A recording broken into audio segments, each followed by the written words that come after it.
Justice Muga Apondi, while ruling on an application filed yesterday by Royal Media Chairman SK Macharia and his wife Purity Gathoni, suspended the execution orders of the bankruptcy issue for a period of 14 days and ordered that the Royal Media Services Chairman SK Macharia should deposit the sum of 34.8 million with the Registrar of the High Court in 24 hours and provide relevant receipts.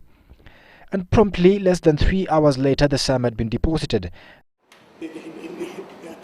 The bankruptcy judgment had been given by Justice Martha Koome on Friday last week.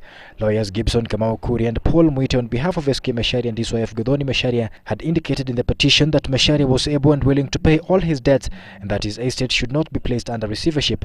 Further, the Macharias insisted that payment of the amount was not the issue in contention, but how the amount was arrived at. Mr. and Mrs. Macharia argued that the original judgment by Justice Kalpan Rawal did not specify any interest rate and questioned how the 19% compound interest rate was arrived to make a debt of 500,000 shillings to accumulate to 34.8 million shillings.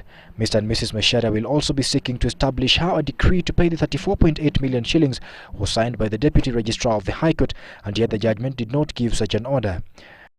The matter will be heard on the 15th of February when further directions will be given. Andrew Ochieng, Citizen Live at 9.